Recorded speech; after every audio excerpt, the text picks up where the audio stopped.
My family refused to support my business and invested in my cousin instead. His business failed, mine succeeded, and now they call my company the family business. My name is Zachary. I'm 34 years old, and I grew up in a family that was pretty comfortable financially. My dad owned several businesses around the city, including real estate and retail stores, while my mom owned several buildings. My grandparents weren't as wealthy as my parents, but they were the first real entrepreneurs in our family. They worked hard, became successful, and eventually helped my parents get their own businesses started. In my family, there was always this unspoken rule. You either inherited something and took care of it, or you built something of your own. I wanted to build something of my own. I wasn't some clueless kid with a random dream. I had a real plan: cybersecurity. I had been interested in computers since I was 14. Back then, I discovered I was pretty good with them after hacking into my school server to change my detention record. Yeah, not exactly my proudest moment, but that was when I realized I had a natural talent for computers. I went to college, studied computer science, and spent years learning about programming, encryption, data leaks,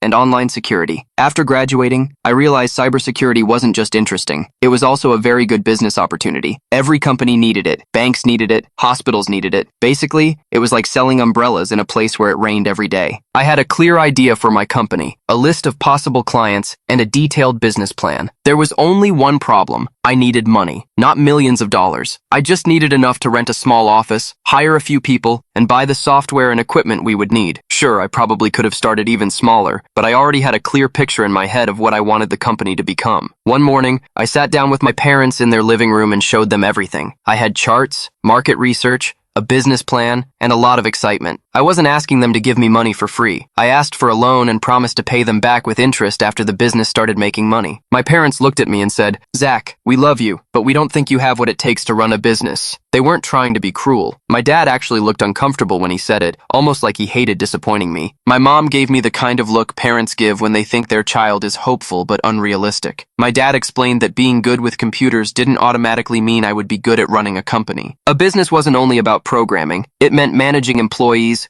money, clients, investors, losses, paperwork, and all the boring things nobody talks about. According to my parents, I simply didn't have the right personality for it. In their eyes, giving me money wouldn't be an investment. It would be throwing money away. I won't pretend that didn't hurt. It did. A lot. I was angry for a while, but I still wasn't ready to give up. About a month later, my cousin Bernard got married. It was a huge wedding with 3 days of parties, expensive food, champagne fountains, and everything you could imagine. At one point, I was standing near the buffet with my parents when Bernard came over. He greeted them, shook my dad's hand, and said, "Uncle, Aunt, thank you again for believing in me and helping me fund my hotel business. I couldn't have done it without you." I just stood there staring at him. For a second, I honestly thought I had heard him wrong. My parents suddenly looked uncomfortable. They laughed nervously, said something polite, and quickly changed the subject. But I understood exactly what had happened. I had asked them for money, and they said no. Bernard asked them for money, and they gave him enough to start a hotel. A hotel. I made up some excuse and walked away because I was too upset to stay there. I wasn't angry at Bernard. Good for him. What hurt was knowing that my parents had money to invest. They simply didn't want to invest in me. They believed Bernard was worth the risk. Their own son wasn't. Later, my grandmother found me sitting alone and asked, "Zachary, what are you doing out here? Why aren't you inside enjoying the wedding?" There's something about grandmothers. You can't really lie to them. So I told her everything. I told her about my business idea, my parents rejecting me, and what I had just learned about Bernard. She didn't interrupt me. She just listened. When I finished, she said, "Zachary, sometimes people see potential in someone because that person reminds them of themselves. Maybe your father sees a younger version of himself in Bernard, but that doesn't mean you aren't capable. You're different, and being different isn't a bad thing." Then she squeezed my hand and said, "You're smart. You work hard. One day you're going to build something amazing. You'll just do it your own way." I know those words might sound simple, maybe even a little cliche, but at that moment, they were exactly what I needed. The next day, I was sitting at home when my phone rang. It was my grandfather. My grandfather wasn't the type of person who called just to chat, so I immediately worried that something was wrong. I asked if everything was okay. He said yes, then asked me to come see him. I told him I would be there in 2 hours. When I arrived, my grandmother opened the door and smiled. "Come in, Zachary. Your grandfather is in his study." He was sitting in his chair when I entered, but he quickly stood up and hugged me. That helped me relax. Then he got straight to the point. "Your grandmother told me what happened at the wedding. She She also told me about your business. I nodded, and he continued. I started my first business with an old van and a loan from my uncle. Everyone thought I would fail, but I didn't. Do you know why? I shook my head. Because one person believed in me. Sometimes that's all a person needs. Then he opened his desk drawer, took out his checkbook, wrote something down, and handed me the check. I'm not going to say exactly how much it was, but it was a serious amount of money. It wasn't enough to cover everything I wanted, but it was enough to get the company started. I stared at the check for what felt like forever. Finally, I said, "Grandpa, I don't know what to say." He smiled and replied, "You don't have to say anything. This isn't only money. It means I trust you. I'm investing in you." I was trying very hard not to get emotional. Then he stood up, hugged me again, and said, "Make us proud." On the drive home, I kept looking at the check. It wasn't the money that mattered most. It was knowing someone believed in me. After that, I became extremely careful with every dollar. I didn't buy fancy furniture or rent an expensive office. I called my two best friends, Adam and Lewis. We put together the little money we had saved and rented a tiny office in one of the roughest parts of the city. It was small, uncomfortable, and far from impressive, but it was ours. The first 2 years were terrible. We worked 14 to 16 hours a day. Weekends barely existed, and I lived on instant noodles and snacks from vending machines. Louis spent most of his time talking to clients. Adam was constantly writing code, and I did a little bit of everything. Eventually, we landed our first big client. It was a medium-sized financial company that had recently been hacked. We repaired their systems,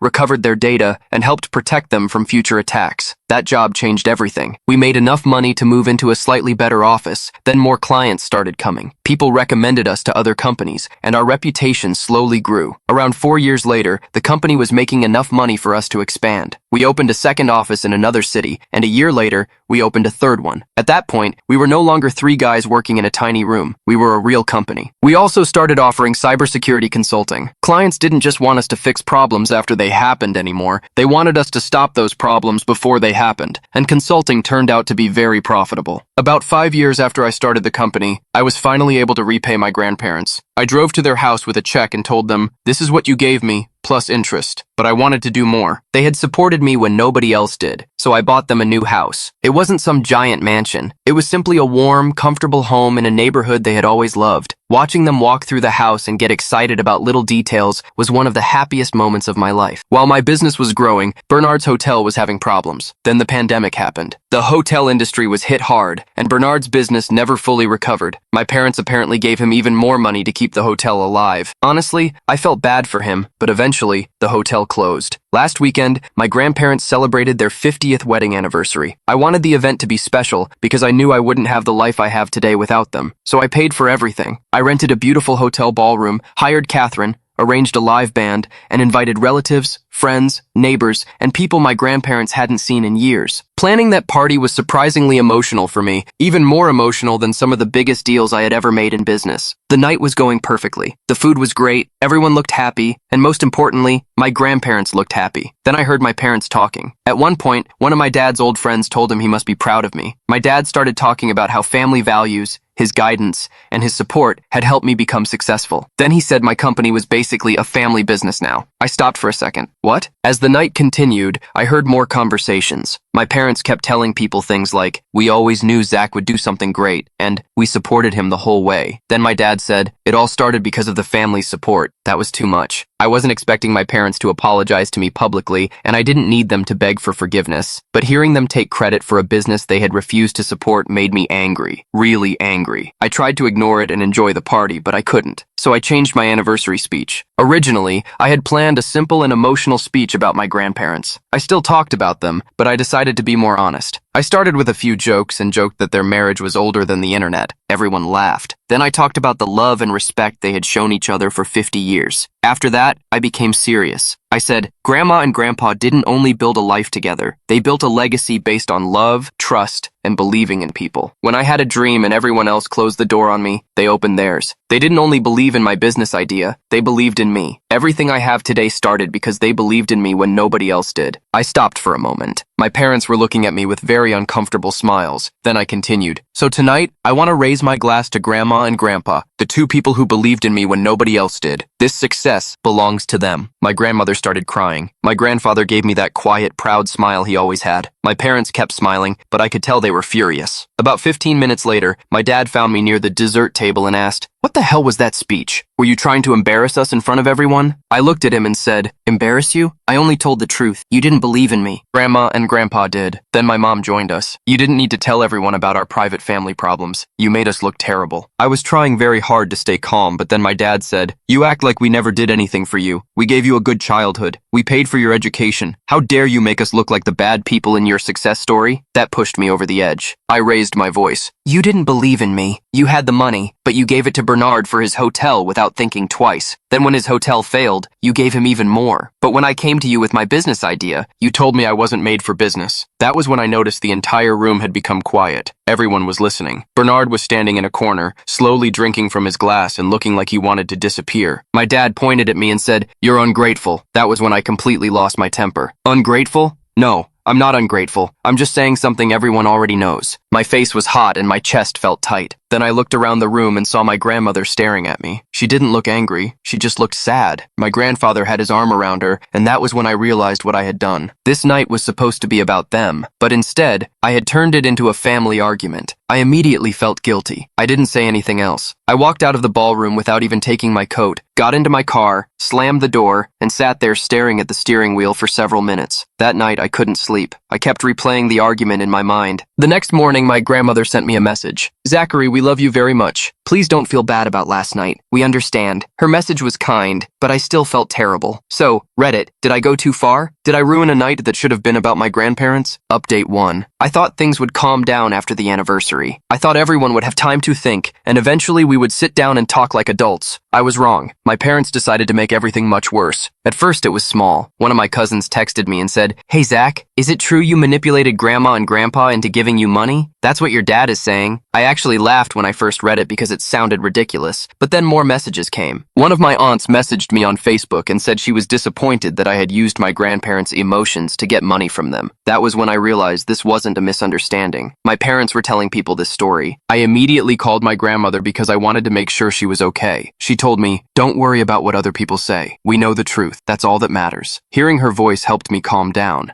But I was still angry that my parents were telling relatives a completely different version of what happened. I normally hate confrontation. I know that might be hard to believe after what happened at the anniversary, but it's true. Still, I couldn't ignore this. I called my parents and asked, "What are you telling everyone? Why are relatives calling me and saying I manipulated Grandma and Grandpa?" My mom answered, "Well, didn't you cry to them and make them feel sorry for you? That sounds like manipulation." I said, "I didn't cry to them to get money. I told them how I felt. People are allowed to have emotions." Then I heard my dad talking in the background. "You can tell yourself whatever you want, Zachary. Everyone knows what kind of person you really are now." At that point, I was done. "Fine," I said. "Tell people whatever you want. I'm tired of explaining myself to you." Then I hung up. I hoped that would be the end of it, but it wasn't. During the next week, the rumors became even crazier. One relative heard that I had threatened to cut my grandparents out of my life unless they gave me money. Another heard that I had bragged about manipulating them afterward. It was unbelievable. How do you even defend yourself against stories that ridiculous? It almost sounded funny, but it stopped being funny when people I cared about started believing it. Eventually, even Bernard called me. Yes, that Bernard. He said, "Hey man, I know things are bad right now, but maybe you should talk to your parents and fix this." I told him, "There's nothing for me to fix. They know what really happened. They're choosing to tell a different story." After that, I sent my parents a message telling them I couldn't keep doing this. I said they had decided to spread lies about me, and I couldn't keep trying to convince them to stop. I told them I needed some distance from our relationship because I couldn't keep letting it hurt me. Then I stepped away. I blocked them on social media because they kept posting indirect comments about me, and I stopped answering relatives who clearly only wanted gossip. For a while, that was where things stayed. Update 2. It has been a long time since my last update, and unfortunately, I'm not coming back with good news. My grandfather passed away last month. The only comforting thing is that he died peacefully in his sleep, but losing him still destroyed me. He meant more to me than I can explain, and it wasn't because he gave me money. It was because he believed in me, supported me,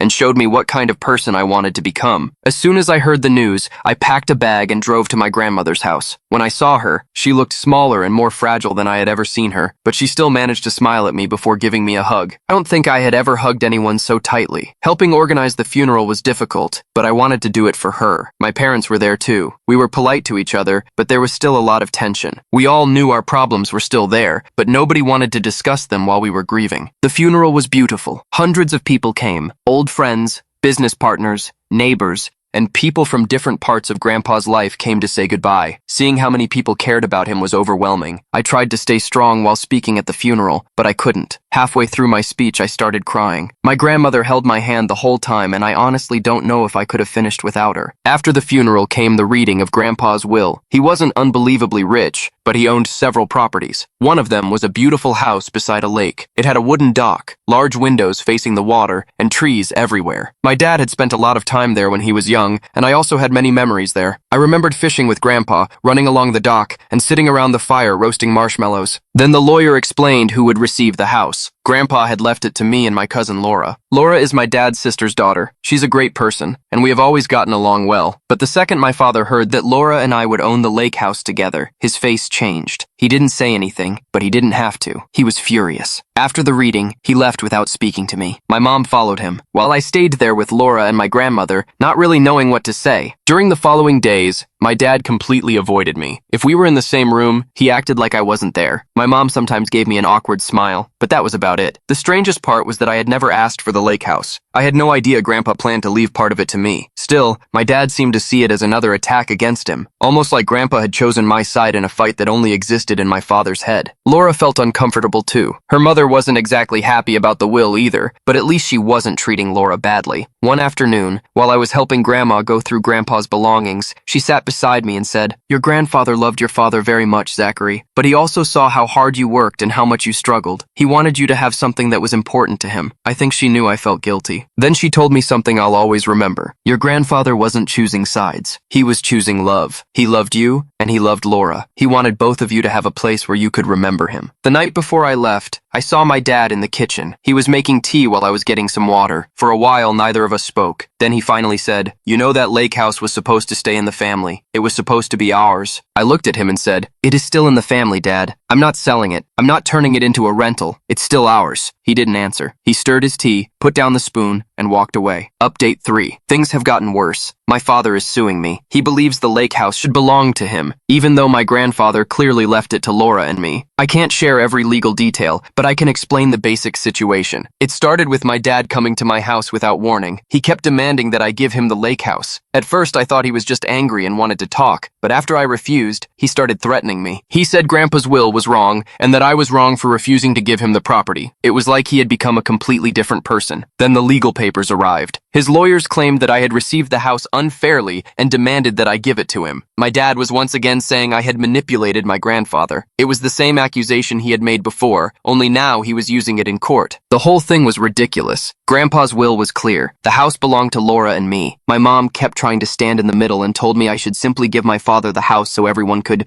move on. But I couldn't do that. First, the house wasn't only mine. It belonged to Laura too. And second, I was tired of giving in just to keep other people happy. At that point, I started to accept that my relationship with my parents might never be repaired. Update 4. A lot of time has passed since my last update. The main reason is simple. The lawsuit took much longer than it should have. Now that everything is finally over, I can talk about what happened. My father did not manage to cancel my grandfather's will, and he did not get the lake house. The case should have been simple, but my father had lawyers who were very good at slowing everything down. I think he hoped that if the case became expensive and exhausting enough, I would eventually give up and hand him the house. Even if I had wanted to do that, I couldn't. Half of the property belonged to Laura. My aunt didn't support my father either. And after my grandmother told me again that Grandpa truly wanted Laura and me to have the house, I knew I couldn't just give it away. My grandmother's testimony also helped us a lot. My father simply didn't have real evidence. Nothing. In the end, all he really managed to do was spend an incredible amount of money on lawyers. Of course, I had to spend money too. But there was another problem. My father hadn't only spread lies inside the family. He had also told other people. Eventually, those rumors began affecting my company and my reputation. So we responded legally. We sued him for defamation and damages, and we won. I still don't know exactly how much the lake house is worth because Laura and I have no plans to sell it. But I'm almost certain that the money my father spent on lawyers, plus the money he had to pay after losing the defamation case, was much more than whatever he expected to gain from the house. And here's the part I didn't understand at first. My father wasn't fighting for the lake house because of childhood memories. He wanted to sell it. He needed money. The investments he had made in Bernard's hotel, including the extra money he gave Bernard after the business began struggling, had badly damaged my parents' finances. By the time Grandpa died, my father was already in financial trouble. The legal fight with me only made it worse. And honestly, he only has himself to blame. If he had used the money he spent on lawyers to pay his debts instead, he probably would have been in a much better position. My parents eventually had to sell their house. Part of that money went toward paying what they owed because of my lawsuit, and the rest went toward their other debts. That failed investment really hurt them financially. My father still has his business, and as far as I know, it still makes money. But he has also been trying to sell part of the company to help with his debts. Someone in the family suggested that I should buy part of it so the business would stay in the family. I said no. After everything that happened, becoming business partners with my father sounds like one of the worst ideas possible. Also, his company is in an industry I don't really understand or care about, so there wouldn't be much reason for me to get involved anyway. At least there is one good thing now. My father probably doesn't have enough money left to keep taking me to court every time he gets angry. Edit. My father eventually sold part of his company to another relative. I thought some of you who asked about it might want to know.